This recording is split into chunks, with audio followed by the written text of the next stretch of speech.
Hello everyone, welcome to my YouTube channel. आज के video का हम लोग का टॉपिक है लॉर्ड ऑफ द फ्लाइज, जो कि विलियम गोल्डिंग का one of the famous novel है। तो वीडियो शुरू करने से पहले आपको वीडियो अगर अच्छा लगता है, आपका सिलेबस क्या है, तो प्लीज़ आप लोग वीडियो को लाइक कीजिएगा, चैनल को सब्सक्राइब कीजिएगा, कमेंट करके बताइएगा वीडियो आपको कैसा लगा और आगे आपको कौन से टॉपिक पे वीडियो चाहिए। तो चलिए वीडियो शुरू करते हैं। काफ़ी इजी लैंग्वेज में आप लोग ध्यान दीजिएगा। Lord of the Flies is a 1954 debut novel. Debut novel है, मतलब सबसे शुरुआती नॉवेल है, by Nobel prize winning British author. Nobel prize जो जीत चुके हैं ब्रिटिश ऑथर है विलियम गोल्डिंग का।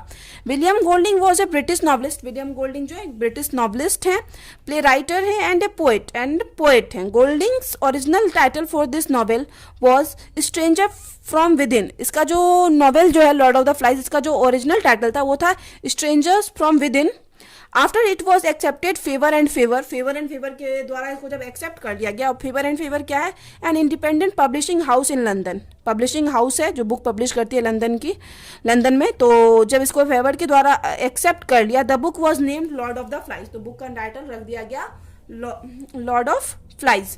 द प्रेजेंट बुक, जो हम लोग का प्रेजेंट बुक है, focuses on A group of British boys. Focus करता है एक ब्रिटिश बॉयज के ग्रुप पे, stranded on an uninhabited island and their disastrous attempt to govern themselves। मतलब दिखाता है वैसे बॉयज़ को कैसे, मतलब ब्रिटिश बॉयज़ जो है अंग्रेजी बच्चे, कुछ बच्चे फंसे हुए थे एक इनहेबिटेंट आइसलैंड में, जहाँ पे मतलब जीवन ना हो आइलैंड में, एंड देयर डिजास्टेरियस अटेम्प्ट, और उनका भयानक मतलब निराशाजनक अटेम्प्ट टू गवर्न देमसेल्फ, कि खुद को चलाने के लिए कि कैसे वो वहाँ पे सर्वाइव करेंगे, उनके मतलब अटेम्प्ट को दिखाता है। The novel opens with a plane crash. Novel जो ओपन होता है प्लेन क्रैश से। इन एन आइलैंड, एक आइलैंड पे क्या होता है, प्लेन क्रैश होता है। एक group of English school boy are in the plane. एक ग्रुप मतलब रहता है इंग्लिश बॉय का उस प्लेन में। Two of the boys Ralph and Piggy find a conch shell. वहाँ पे एक राल्फ और पिगी नाम का लड़का रहता है जिसको क्या मिलता है, कॉन्च सेल मिलता है, मतलब शंख मिलता है। Ralph blows into it like a horn. Ralph जो है उसको एक हॉर्न की तरह बजाता है। And all the boys on the island assemble, और सभी जो बॉयज होते हैं एजेंबल हो जाते हैं, मतलब इकट्ठा हो जाते हैं आइलैंड पे एक जगह। They elect a leader an attractive boy named Ralph. तो वो लोग क्या करते हैं, लीडर को चुनते हैं वहाँ पे, मतलब खुद का कि सबका लीडर कौन होगा। तो वे लोग एक अट्रैक्टिव बॉय रहता है जिसका नाम है राल्फ, उसको लीडर चुनते हैं। And a boy name Jack elected as the leader of group hunter. और एक दूसरा लड़का रहता है जैक, उसको चुनते हैं ग्रुप ऑफ हंटर्स के लिए, मतलब शिकारियों के ग्रुप के लिए मेन लीडर चुना जाता है जैक को। Soon after Ralph, Jack and another boys named Simon explore the island. ये लोग मतलब आइलैंड की छानबीन करते हैं। एंड डिस्कवर वाइल्ड पिग्स, और वहाँ पे वाइल्ड पिग जंगली शुअर ढूंढते हैं। एट द सेकेंड असेंबली, अब दूसरी बार जब सभा लगता है, मतलब इकट्ठा किया जाता है सारे स्टूडेंट्स को, सारे लड़कों को।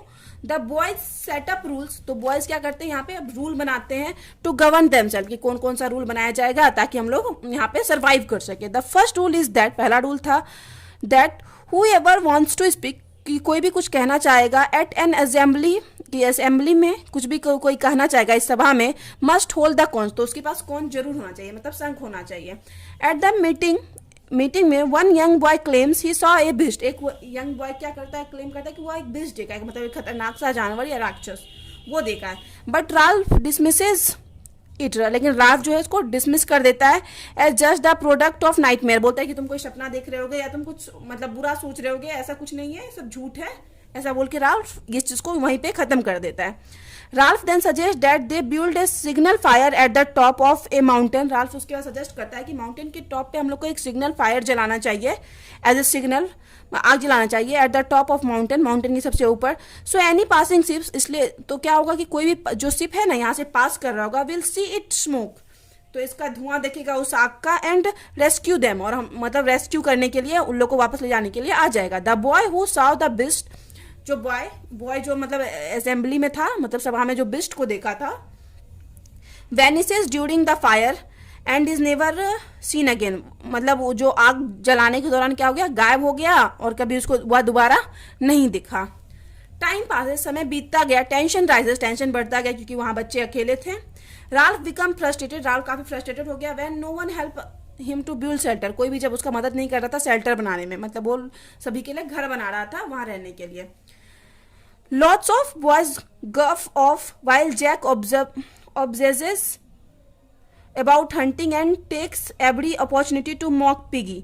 तो ये क्या कर रहे, सभी ज़्यादातर बॉयज़ क्या कर रहे थे, इधर से उधर घूम रहे थे, जब जैक क्या करता है, हंटिंग शिकार के लिए जाता है और टेक्स एवरी, और कोई भी अपॉर्चुनिटी नहीं छोड़ता है पिगी को मॉक, पिगी का मजाक बनाने के लिए। वो इज स्मार्ट बट बिग, जो कि स्मार्ट रहता है लेकिन वीक रहता है, कमजोर रहता है। शिमन meanwhile of wonders of into the forest, शिमन भी जो है मतलब जंगल में इधर उधर घूम रहा होता है, टू मेडिटेट, ध्यान से इधर उधर देख रहा होता है। The rivalry between Ralph and Jack erupts when Jack forces the boys who were supposed to watch the signal fire। तो ये दोनों के बीच क्या होता है, राल्फ और जैक के बीच क्या होता है, प्रतिद्वंदता, मतलब एक संघर्ष शुरू हो जाता है जब जैक फोर्स करता है लड़कों को जो आग जला रहे थे उनको फोर्स करता है to come hunting with him, कि चलो मेरे साथ शिकार करने चलो। जब इस चीज के लिए जैक फोर्स करता है लड़कों को तो दोनों के बीच थोड़ा मतलब प्रॉब्लम क्रिएट हो जाता है। राल्फ और Jack they kill their first pig, तो वो लोग क्या करते हैं, पहले अपने पहले सुअर को मारते हैं। बट इस ship passes while the signal fire is out, और यहाँ तो क्या होता है, सारे लड़के तो चले जा चुके होते हैं हंटिंग के लिए, तो यहाँ पे आग बुझ जाता है और उसी टाइम एक शिप पास करता है वहां से, विच काउजेज ए ट्रिमंडियस आर्ग्यूमेंट, और इस वजह से वहां पे भयंकर बहस हो जाता है कि वहां शिप गया लेकिन आग बुझा होने के कारण हम लोग कोई सिग्नल नहीं पहुंचा पाए। Between Ralph and Jack, Ralph and Jack के बीच काफी ज्यादा यहाँ पे आर्ग्यूमेंट, बहस हो जाता है।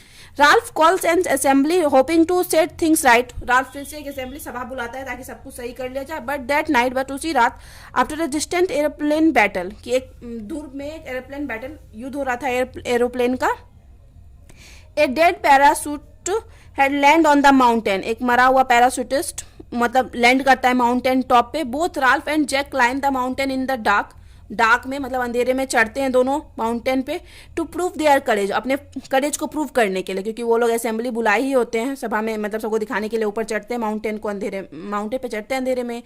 दे spot the shadowy parachutist and, उनको मिल भी जाता है वो parachutist, and thinks he is the beast, लेकिन उनके पास नहीं जाते और एज्यूम कर लेते हैं कि वो बेस्ट है। द नेक्स्ट मॉर्निंग, अगली सुबह, Jack challenges Ralph authority at an assembly, फिर से जैक मतलब क्या करता है, जैक चैलेंज करता है राल्फ को कि फिर से अपने अधिकार के लिए सभा बुलाया जाए। Ralph wins but Jack leaves the group, Ralph फिर से जीत जाता है लेकिन यहाँ पे जैक क्या करता है, छोड़ देता है उस ग्रुप को। Jack tribe paints their faces, Jack का जो अब ट्राइब है मतलब समूह जो है वो अपना फेस क्या कर देते हैं, पेंट कर लेते हैं। Hunt and kill A pig, मतलब शिकार करते हैं और पिग को मारते हैं मतलब खाने के लिए।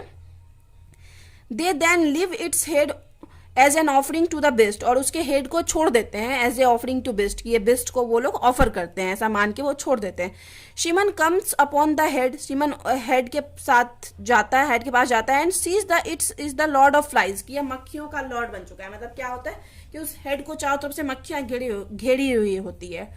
The beast within all man, कि वो सोचता है कि बिस्ट तो सभी मैन के अंदर है, वहां जितना भी आदमी है उनके अंदर बिस्ट है। While Jack invites everyone to a feast, और जैक क्या होता है, जैसे ही सुअर को का शिकार किया होता है फिस्ट के लिए सबको इनवाइट करता है भोजन के लिए। Simon climb the mountain, Simon climb mountain पे चढ़ता है, and see the parachutist when Simon return to tell everyone to the truth about the beast, वहाँ पे वो पैराशूटिस्ट को भी देख लेता है सीमन, और जब वो वापस आ रहा होता है कि सबको बिस्ट की सच्चाई बताने के लिए कि बिस्ट कोई नहीं है। However, the boys at the feast have become a frenzied mob, मतलब एक क्रोधित मॉब की तरह हो जाते हैं वो, मतलब भोजन में जो लड़के होते हैं, acting out a ritual killing of A pig, और एक रिचुअल कर रहे होते हैं, एक रीति रिवाज कर रहे होते हैं सुअर को मारने का, मतलब पूरे एकदम जानवर की तरह हो जाते हैं वहां जंगल में रह रहे के सुअर का शिकार करते करते। द मूव थिंग्स, और वो जो पूरा मतलब समूह जो है लड़कों का वो सोचता है सीमन इज द बेस्ट, कि सीमन राक्षस है, दूर से आ रहा होता है कोई पहचान नहीं पाता है, एंड किल सिम, और उसको मार देते हैं सीमन को। Jack tribe moves to the rock forest, Jack का जो ट्राइब है वो रॉक फोर्ट की तरफ जाता है, पत्थर के किले की तरफ। They still piggy glasses, piggy के ग्लासेस मतलब चश्मा को छुड़ा लेते हैं, टू मेक फायर, आग जलाने के लिए। Ralph and his last allies, Ralph और उसका जो अन्य दूसरा दोस्त था Piggy and the twins named Samneric थे उनके साथ। Go to get the glasses back, वो लोग जाते हैं ग्लास को वापस लाने, चश्मा को वापस लाने। Jack tribe capture the twins, Jack tribe capture करते हैं, दोनों पकड़ लेते हैं ट्विंस को। And a boy named Roger rolls a boulder from the fort, और फोर्ट के ऊपर से एक बड़ा सा पत्थर का टुकड़ा गिरा देता है, एक बॉय का नाम रहता है रोजर, वो गिरा देता है। That smashes the conch and kills piggy. इसी वजह से क्या होता है कि जो कॉन्च होता है शंख वो टूट जाता है और पिगी वो भी वहां पे मर जाता है। द नेक्स्ट डे, अगले दिन, the tribe hunts Ralph. Ralph मतलब जो ट्राइब होता है ना, वो समूह जैक का, वो अब हंट शिकार करने की सोचता है राल्फ का। Setting fire to the forest as they do. और फायर का मतलब सेटिंग कर रहे होते हैं, फायर आग लगा रहे होते हैं जैसे वे लोग पराया करते हैं। The boys corner Ralph on the beach where the first set up their society. और राल्फ जो होता है वही बीच के पास रहता है जहाँ पे वो लोग मतलब फर्स्ट टाइम सोसाइटी अपना बनाए थे, रहने के लिए जगह बनाए थे। When they crash landed on the island, जब वो मतलब गलती से लैंड कर गए थे आइलैंड पे, तो वहीं पे राल्फ रहता है। The burning jungle has attracted A British naval नौसेना के ब्रिटिश को मतलब अंग्रेज को अट्रैक्ट करता है। वहाँ जंगल में जो आग लगा हुआ था, शिप वहाँ मतलब नेवल जो है नौसेना का आदमी जो है ब्रिटिश, वो शिप लेके आता है। And an officer is standing on the shore. और ऑफिसर क्या होता है, शोर पे खड़ा रहता है यानी किनारे पे। द बॉयज स्टॉप, बॉयज वहाँ रुक जाते हैं। स्टंड, बॉयज क्या होता है वहाँ पे जा रहे थे ये राल्फ को मारने के लिए, लेकिन बॉयज उसको देखने के बाद रुक जाते हैं। स्टंड एंड काफी आश्चर्यचकित होता है। स्टेयर एट द मैन, और उस मैन को घूरने लगते हैं। He jokingly ask if the boys are playing at war, कि वो पूछते हैं क्या है, मतलब मजाक से पूछते हैं कि यहाँ कोई वॉर चल रहा है। Whether they are were any casualties, और क्या यहाँ पे कोई हानि भी हुई है या कोई जनहानि भी हुई है, कोई मरा भी है। When Ralph says yes, और राल्फ जब जवाब देता है yes, the officer is shocked, the officer काफी शॉक होता है disappointed that English boys would act in such manner, और काफी disappoint निराश होता है कि जो बच्चे हैं अंग्रेजी बच्चे की इस तरह से कर रहे हैं, मतलब एक दूसरे को ही मार रहे थे वहां पे। Ralph start to cry, Ralph यहाँ पे रोना शुरू कर देता है। And soon the other boys start crying too, और दूसरे बच्चे भी रोना शुरू कर देते हैं क्योंकि उन लोग को बहुत दिन बाद कोई बाहर का मिला होता है जो उनको वापस ले जाएगा। The officer uncomfortable looks away towards warship, और यहाँ पे क्या होता है, ऑफिसर अनकंफर्टेबल हो जाता है और अपने वारशिप की तरफ देखता है। थ्रू दिस नॉवेल, इस नॉवेल के थ्रू विलियम गोल्डिंग दिखाते हैं how young boys try to develop a system, कि कैसे यंग बॉयज जो होते हैं एक सिस्टम डेवलप करने की कोशिश करते हो ऑर्गेनाइजेशन के लिए, एंड फेल हो जाते हैं। तो यहाँ पे वीडियो खत्म होता है। वीडियो अगर आपको अच्छा लगता है आपके सिलेबस का, तो प्लीज वीडियो को लाइक कीजिएगा, चैनल को सब्सक्राइब कीजिएगा और कमेंट करके बताइए वीडियो आपको कैसा लगा और आगे आपको कौन सी टॉपिक पे वीडियो चाहिए। तो मिलते हैं नेक्स्ट वीडियो में नेक्स्ट टॉपिक के साथ।